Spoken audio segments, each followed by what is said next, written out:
গুরুত্বপূর্ণ একটি বিষয় দেখাবো, এদিকে আসেন আপনাদের দেখাই। এদিকে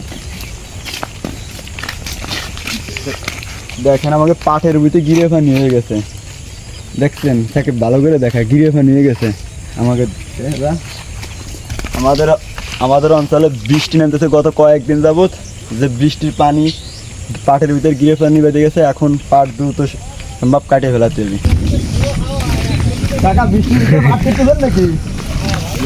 আরে কাকা তো চালাই দেবো না কাকা, এর ভিতরে পাট কেটে গেলে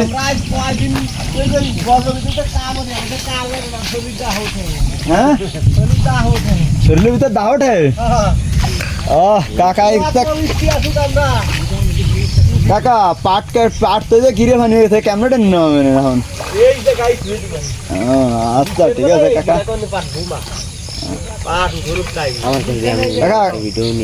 না হিনতে আসছে না ভিডিও, আমি এগুলোটা দেখাই। কাকা কয়শো কাটছি আরো দুপুর স্টিক? হ্যাঁ দুপুর স্টিক 900।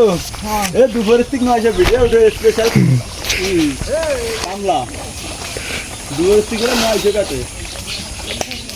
এমকে 6 জনের 900 কাটে না এক এক জনের 900 কাটে? 6 জনের 900 কাটছেন নাকি এক এক জনের?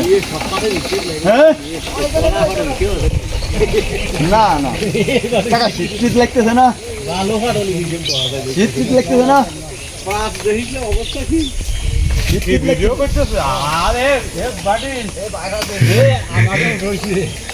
আরে ভাই আপনার পিছনে তো দেওয়া আছে, সামনে কিছুই দেওয়া আছে।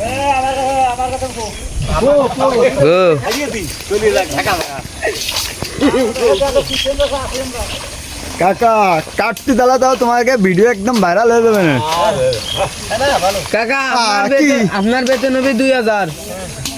কাকা যে ফেসবুকে ছেড়ে দিচ্ছি, কেউ যদি চ্যালেঞ্জ করার মতন লোক থাকে কাকার কাছে চ্যালেঞ্জ করতে পারেন। কাকার কাছে আইসে চ্যালেঞ্জ করা লাগবে। কাকা হ্যাঁ ক্যামেরার দিকে একটু তাকান কাকা। কাকা আপনার বাড়ি কোথায়? দেখেন দর্শক বৃষ্টির ভিতরে ফাট কেটেছে কাকারা, কোনো থামাথামি নয়। কাকা এই পাটে দেখ মুসল মাজা ফানি বেঁধে গেছে, এই পাটে দেখেন মাজা ফানি বেঁধে গেছে। এই পাট যে কিভাবে কাটবে না আল্লাহ জানে। মুসলিন এই পাট মাজা ফানি হবেন না, মাজা ফানি তো কনফার্ম হয়েছে। আর একটা জিনিস কি, আমাকে দিকে আবার পাটের কাম করে আপনি একটু শান্তি পাবেন, কারণ কি আমাকে দিকে আপনার বর্ষার পানি এসে যায়, যে পানি অলরেডি হয়ে গেছে, মাজা পানি এখানেই কাটবে না, এখানে দাগ বেড়েবে না, এখানেই পাট বাঁচবে না। আপনি ডাঙ্গাল এলাকায় এত শান্তি পাওয়া যায়। আবার তা না হইলে আবার এই যে গাছ আছে রোদের আবার ছায়া পড়বে, এখানেই পাট ঢোবে। ঠিক আছে, কিন্তু ডাঙ্গাল এলাকায় এত শান্তিতে কাজ করা যায় না। আমাকে এলাকায় যেরকম শান্তিতে করা যায়, আমাকে দেখিস ডাঙ্গাল এলাকাতে, মানে আমাকে ডাঙ্গাল এলাকায় এত শান্তির মতন কাজ করা যায় না। আমাকে এলাকায় যেরকম শান্তিতে কাজ করা যায়, যেমন আমাকে জায়গা পাট কাটে যে গিরে পানি হয়ে গেছে, এখন পাট কাটবে, এখানেই দাগ পড়বে, এখানেই বাঁচবে, এখানেই ধুয়ে রাস্তায় আর বেঁধে শুকাবে। ডাঙ্গাল এলাকায় এরকম করতে পারবে না। ডাঙ্গাল এলাকায় পাট কেটে গাড়ে এড়ে কোহানে খাল বা কোহানে একটু গর্ত, সেই জায়গা নিয়ে দাগ দেওয়া লাগে, ওগুলো অনেক পরিশ্রম হয় না। আর আমাকে তো দেখাই যায় এখানে কাটবে না, এখানেই দাগ বেড়েবে না, এখানেই বেচবে না। আমাকে জায়গায় কাজে এটাই শান্তি। দেখেন কি পরিমাণ পানি হয়েছে, যেভাবে পানি হচ্ছে এভাবে পানি হলে তো পুরো পাট তলায় যাওয়ার সম্ভাবনা থাকতে পারে, কারণ চট্টগ্রাম যে বন্যা হয়েছে আমাদের